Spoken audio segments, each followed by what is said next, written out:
Bismillahirrahmanirrahim. Qala Asy-Syaikh Ibnu Athaillah Asy-Syakandari radhiyallahu anhu. Kaifa yusyriku qalbun suwarul akwani mumtabi'atun fi mir'atihi. Am kaifa yarhalu ilallah wa huwa mukabbalun bi syahawatihi. Am kaifa yatma'u ay yadkhula hadratallah wa huwa lam yatatahhar min janabati ghafalatihi. Am kaifa yarju an yafhama daqaiqal asrari wa huwa lam yatub min hafawatihi. Nah, malam hari ini kita menjelaskan yang ketiga nih. Yang pertama kan bagaimana mungkin hati seorang hamba bersinar sedangkan bayang-bayang dunia masih melekat di cermin hatinya. Itu yang pertama. Lalu yang kedua, bagaimana mungkin seorang hamba berjalan menuju Allah sedangkan dia masih terbelenggu oleh syahwatnya. Itu minggu kemarin. Nah, malam hari ini kita bahas yang ini. Bagaimana mungkin seorang hamba itu bertamu ke hadratillah sedangkan dia belum bersuci dari kejunupan atau kekotoran ghaflah atau kelalaiannya. Kaifa yatma', bagaimana mungkin seseorang itu ingin tamak ayat hula untuk masuk hadratallah ke hadratillah wa huwa lam yatatahhar sedangkan dia masih belum bersuci min janabati ghafalatihi dari jinabat kealpaannya. Nah, ini nanti akan kita jelaskan satu per satu agar jelas.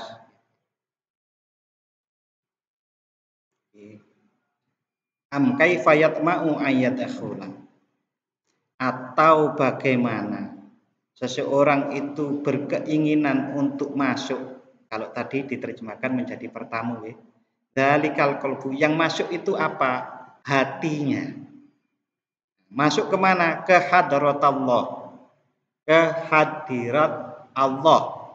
Bi ayyu syahidahu, dengan bersaksi menyaksikan Allah, bukan dengan mata kepala nggih, tapi tadi sudah dijelaskan dengan hati. Sementara wahwa hamba itu lam yatatahhar, belum bersuci min janabati ghafalatihi, dari jinabat kelalaiannya. Jadi orang lalai itu diibaratkan di sini seperti orang junub. Orang junub itu tidak boleh masuk masjid, kalau hanya lewat boleh.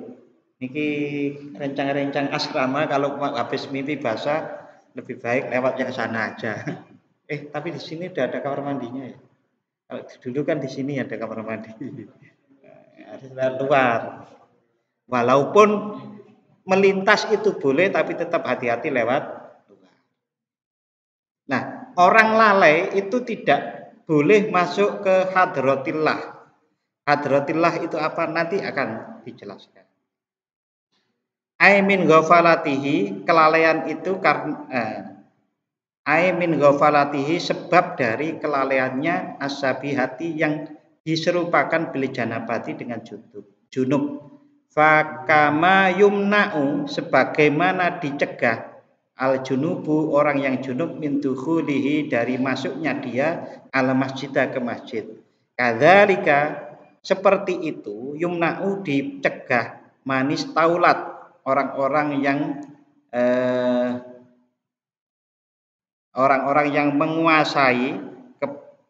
Jadi orang itu dicegah oleh yang menguasai orang itu kalau dia masih al-ghaflatu, dikuasai oleh lupa, min dukhulil hadrab, dukhuli hadratirrob, masuk ke hadratillah.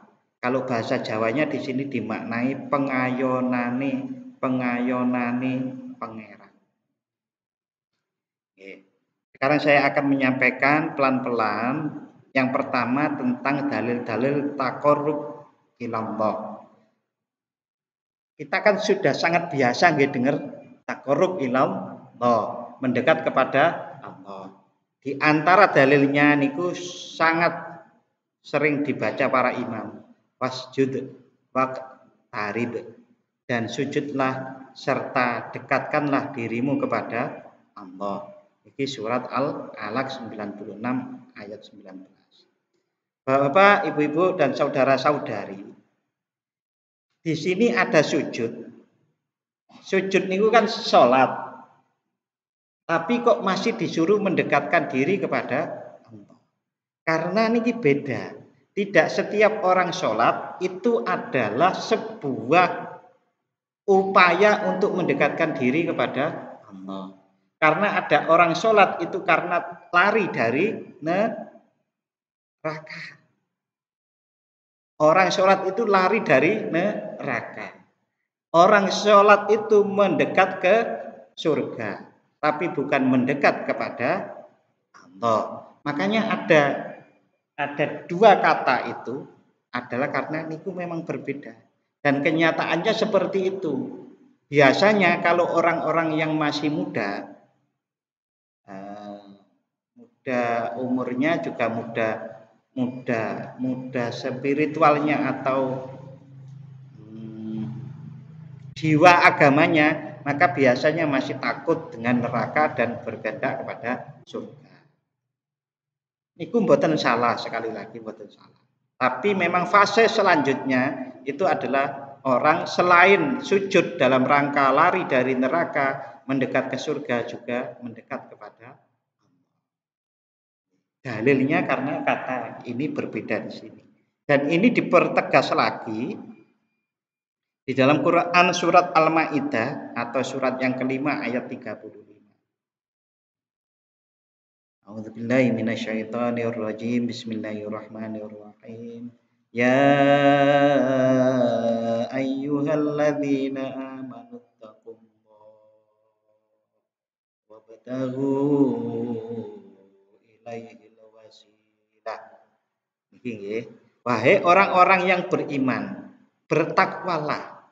Nah, kata-kata di ayat ini Bapak Ibu, wabtaghu pakai wawu. Wawu niku bahasa Indonesianya dan. Sudah disuruh bertakwa, wahai orang-orang beriman, bertakwalah. Kita sudah tahu semua nggih definisi takwa. Tapi masih disuruh wabtaghu. Wabtaghu itu adalah carilah ilaihi, carilah jalan, ilaihil wasilah, carilah jalan menuju Allah. Sesudah jalan menuju Allah ditemukan, jahidu, sungguh-sungguhlah, jihadlah, berjuanglah fisabilihi, di jalan Allah, meniti jalan mendekatkan diri kepada Allah. La'allakum tuflihun, agar kalian beruntung. Pun cetha nggih niki. Takwa beda, mendekatkan diri kepada Allah berbeda, bersungguh-sungguh niku beda malih. Oh, berarti banyak toh Pak Islam ini. Nggih, nek dilakoni mak geradakan mboten saged, pelan-pelan. Sebagaimana kita belajar ki pelan-pelan.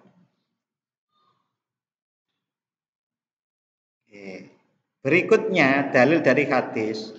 Ini ada sebuah hadis dari Anas bin Malik dan Abu Hurairah. Beliau berdua itu meriwayatkan sebuah hadis yang mana Rasulullah Shallallahu Alaihi Wasallam niku bersabda. Sabdanya ngeten iki. Allah berfirman, jika seorang hamba mendekatiku sejengkal, niscaya aku mendekatinya satu hasta. Jika dia mendekatiku satu hasta, niscaya aku mendekati satu depa. Jika dia mendatangiku dengan berjalan kaki, niscaya aku mendatanginya dengan berlari kecil. Hadis sahih riwayat Imam Bukhari. Jadi orang kalau berjalan menuju Allah, setelah takwa lalu kemudian berjalan menuju Allah tadi, sesedikit apapun pasti dibalas lebih banyak oleh Allah. Ini adalah salah satu hadis sebagai dalil bahwa taqarrub ilallah niku wonten, ada. Bahasanya niki wa idza taqarraba, Kalau di hadis bahasa Arabnya taqarrub ilallah. Jadi yang dimaksud sejengkal, yang dimaksud satu depak niku nglakoni nopo? Niku bisa dilacak dari hadis yang lain. Niki hadis riwayat Imam Bukhari juga, hadisnya sahih juga. Niki terkenal hadis niki. Innallaha qala, Rasulullah bersabda bahwasanya Allah berfirman, "Man adali, barang siapa yang memerangi waliku, maka ia mengumumkan perang terhadapku. Dan ketika seorang hamba mendekatkan diri kepadaku, maka tidak ada yang paling aku cintai melebihi perkara-perkara yang aku wajibkan kepadanya." Jadi yang pertama untuk menuju Allah selesai dahulu dengan apa yang diwajibkan kepada dirinya. Jadi wah aku kan sudah mendekatkan diri kepada Allah. Jadi orang usah sholat, sholat wajib. Harus sholat dulu gitu. Tidak ada yang paling aku cintai melebihi perkara-perkara yang aku wajibkan kepadanya. Maka sholat, zakat, puasa, haji kalau mampu. Baru kemudian dan ketika seorang hamba senantiasa melakukan amalan-amalan sunnah. Contoh amalan sunnah habis sholat zikir. Atau pas malam-malam berzikir yang banyak. Perintahnya kan berzikirlah kepada Allah yang banyak. Banyak niku pinter Bapak Ibu. Lebih dari 2 niku banyak. Satu berarti ya 1, 2. Tapi kalau sudah lebih dari 2 niku banyak. Berapa batasnya banyak? Allah berfirman di ayat yang lain, pokoknya lungguh yo zikira, ngadeg yo zikira ngaten nggih, berbaring nggih zikira. Berarti berapa? Ya wis pokoknya lebih dari 3 tapi itu terus nek saged. Napa saged? Orang yang sungguh-sungguh saged. Sebagaimana kita sungguh-sungguh belajar naik sepeda. Awal-awal kan susah banget ya Pak. Belajar renang susah banget.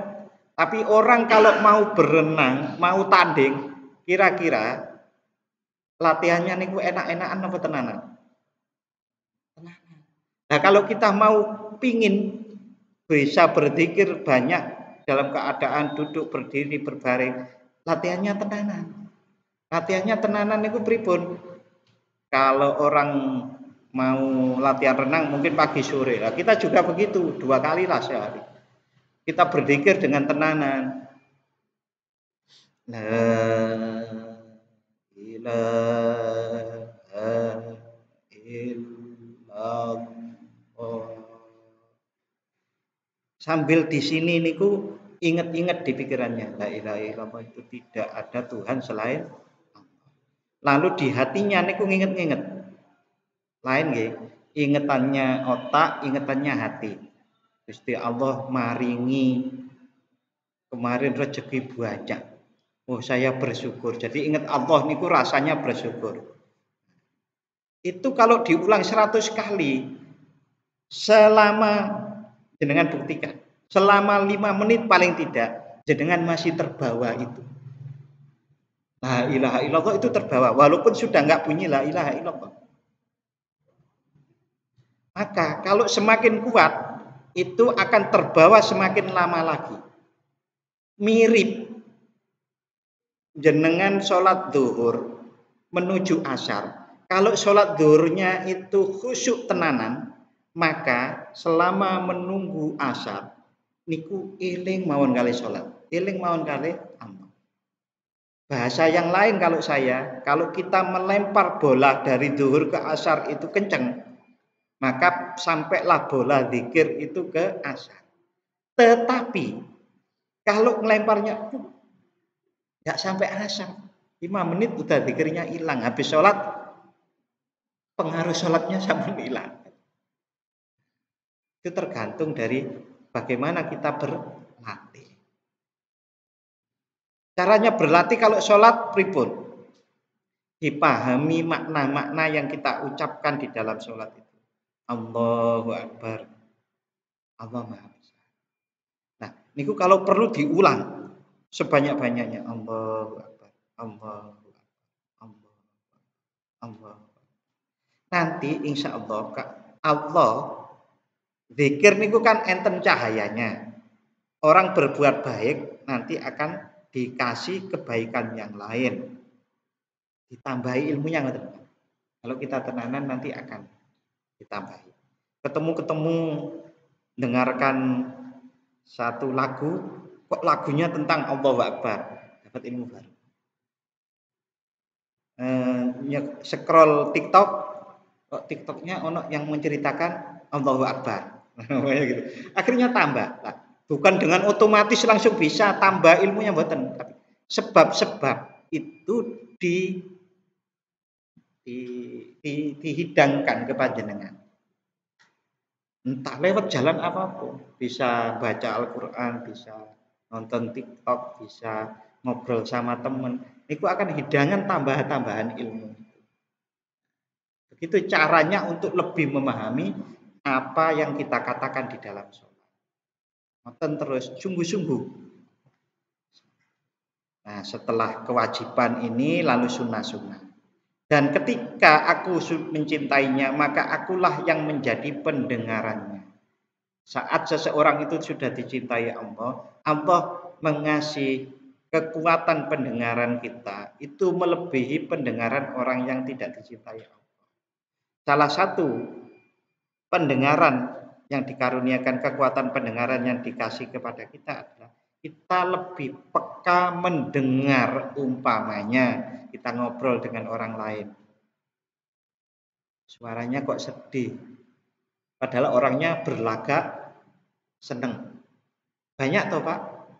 Orang kemana-mana kayak aku senyum. Padahal hatinya sedih kan enten. Sebaliknya juga ada. Orang yang seneng hatinya pura-pura sedih. Nah, tapi kalau orang yang diparingi pendengaran oleh Allah, kepekaan, kekuatan pendengarannya lebih, maka dia bisa mendengarkan. Lagi sedih kok seneng.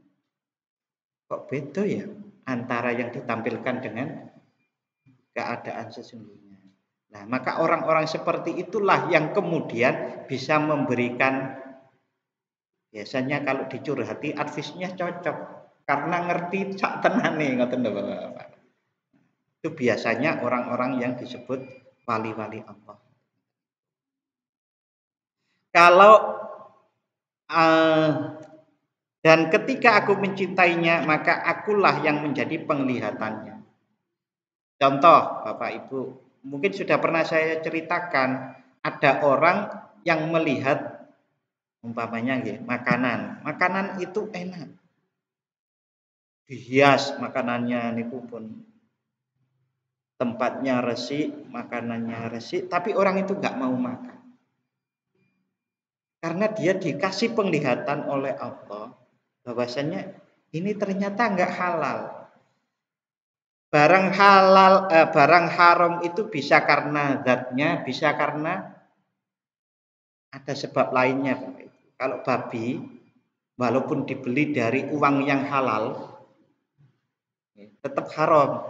Tapi kalau nasi dibeli dari uang yang haram, jadinya haram. Nah kayak ngoten nih. Wah Pak, niki kok kayaknya sulit.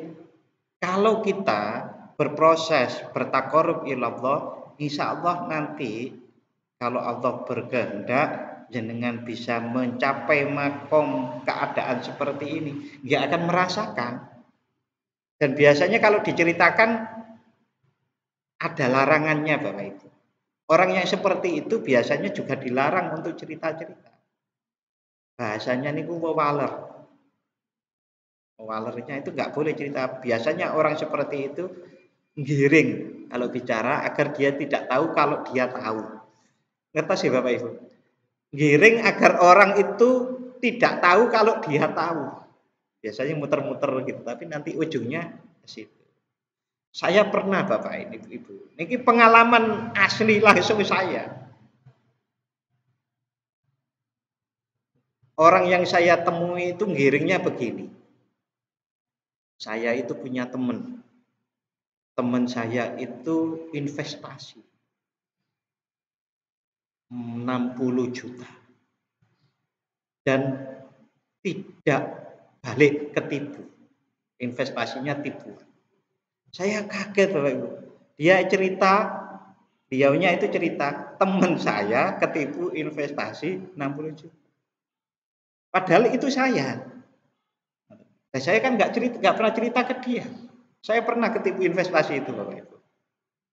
Sampai sekitar 60 juta yang sudah dikasih sebagai bagi hasilnya itu sekitar 20, berarti sekitar 40-an.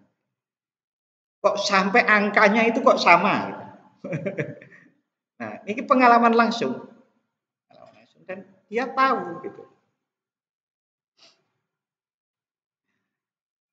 Wayadahul lati yapetisu, dan tangannya, pukulan tangannya yang memukul ataupun langkah kakinya itu diberi anugerah-anugerah oleh Allah lebih daripada kekuatan-kekuatan orang yang biasa.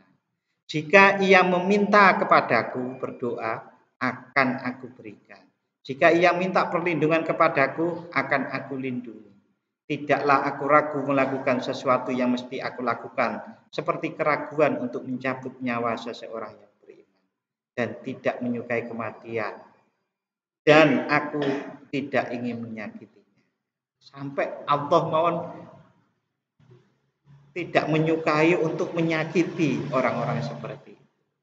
Nah, Bapak Ibu, saudara-saudari, ini semua dalil betapa yang namanya taqarrub ilallah itu ada dasarnya dari Al-Quran, dari hadis.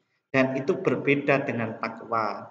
Di An-Nisa yang 35 tadi, itu takwa dan menuju Allah itu berbeda. Tetapi dari hadis, takwanya juga harus kewajiban-kewajiban harus dilakukan. Tambah-tambahannya harus dilakukan. Nah, tambah-tambahannya sudah sering saya ceritakan.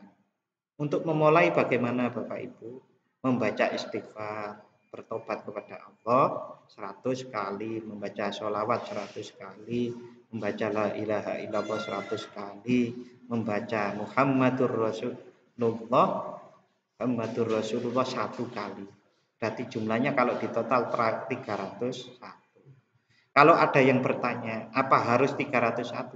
Boten, sebetulnya itu targetnya adalah duduk, berdiri, berbaring, saged ngoten terus. Niku target tingginya. Latihannya seperti itu tadi. Dan nuwun sewu, niki sebagai contoh saja, bahwasanya saya sudah pernah melakukan itu. Dan luar biasa apa yang disebut kepekaan tambahan, lebih peka mendengar sesuatu sebagai pelajaran, melihat sesuatu, oh ini pelajarannya begini, untuk menambahi kualitas dari zikir itu. Kalau sampai yang saya ceritakan ngerti seperti yang saya ceritakan orang tadi, saya belum. Mungkin nggak kuat kalau dikanugerahi ngoten Bu. Pak. Kok ben wong di bedhek. Mboten kuat ngoten niku. Nah, mboten kantuk.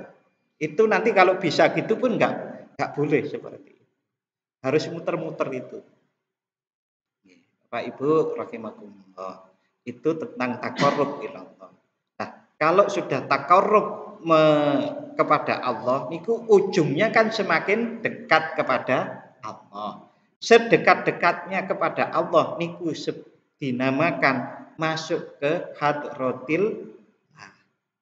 Masuk ke hadratillah. Apa makna hadratillah? Al-hadra niki di dalam satu kitab disebutkan gini. Ya hudurul qalbi ma'arrab. Hadirnya hati bersama Allah. Jenengan kalau pas kecil dulu, saya juga kalau dipanggil, kalau guru dulu kan pakai absen gitu.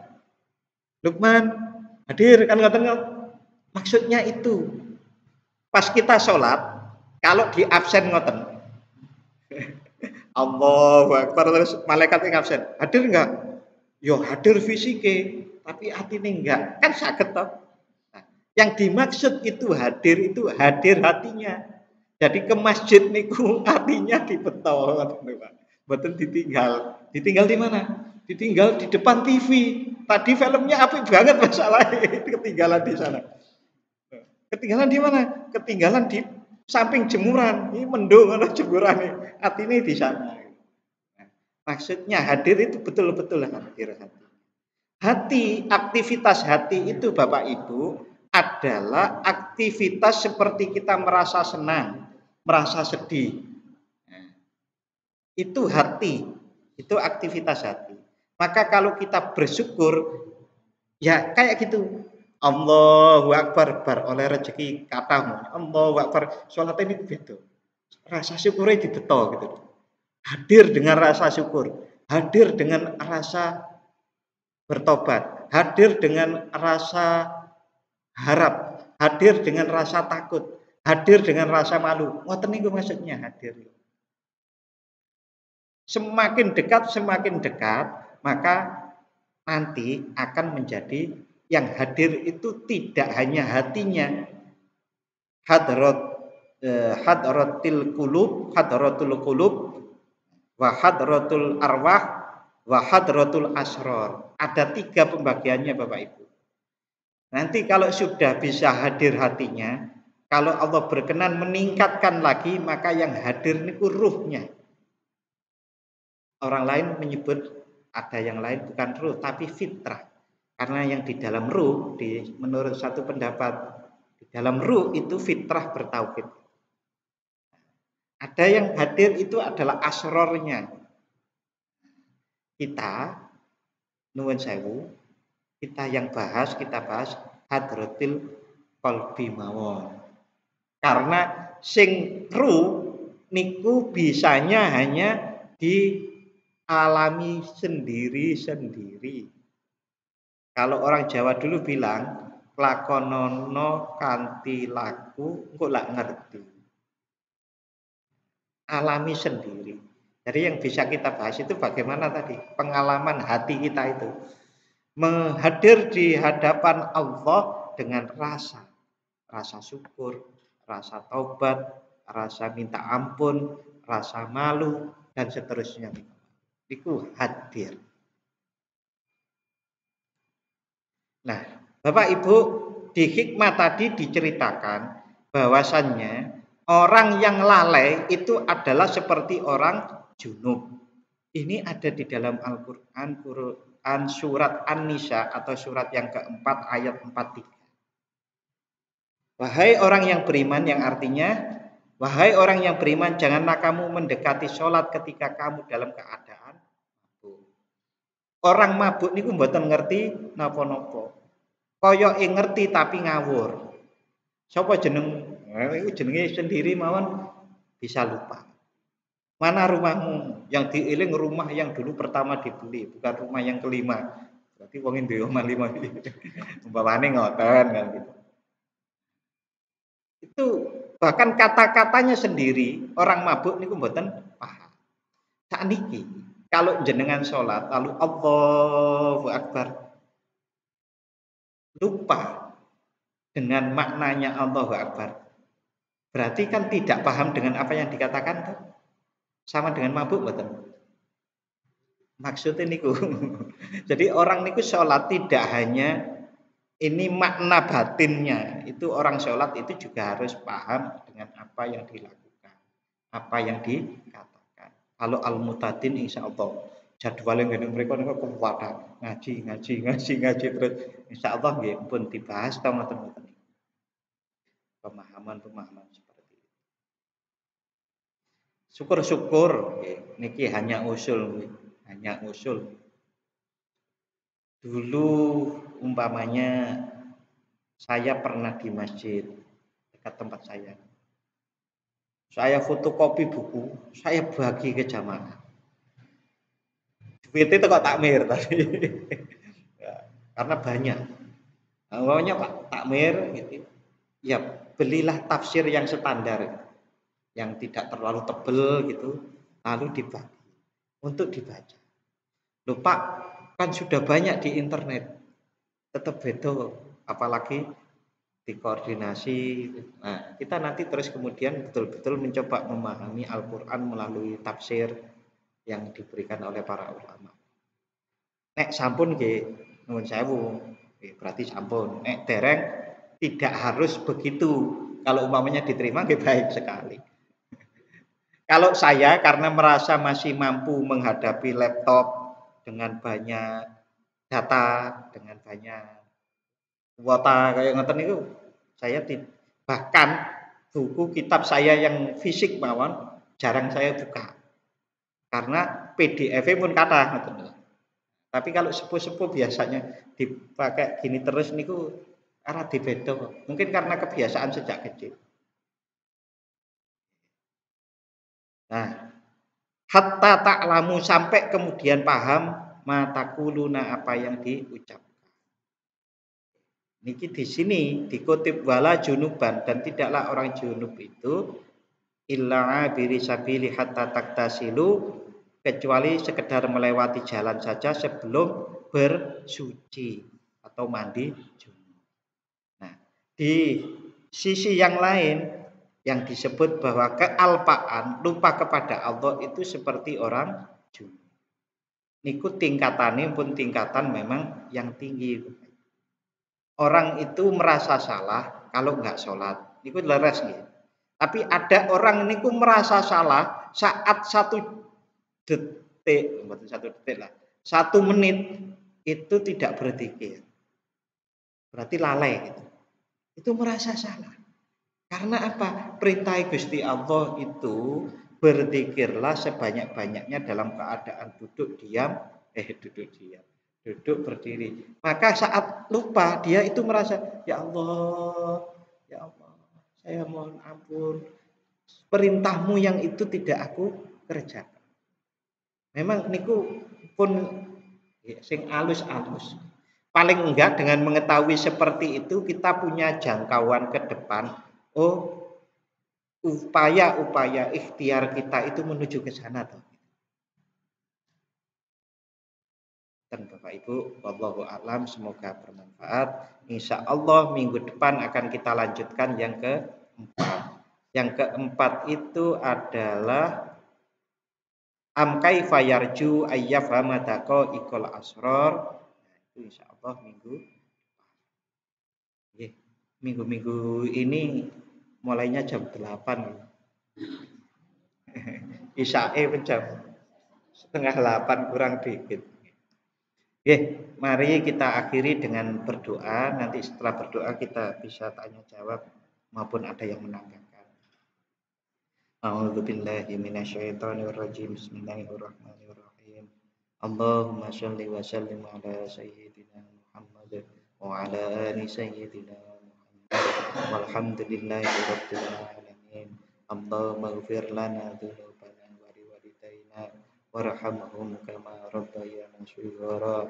Allahumma sabbit imanana wa nawwir qulubana wa barik lana fi ma a'taitana wa sallimna fid dunya wal akhirah. Allahumma nawwir qulubana bi nuri hidayatika kama nawwartal arda bi nuri syamsika bi rahmatika ya arhamar rahimin.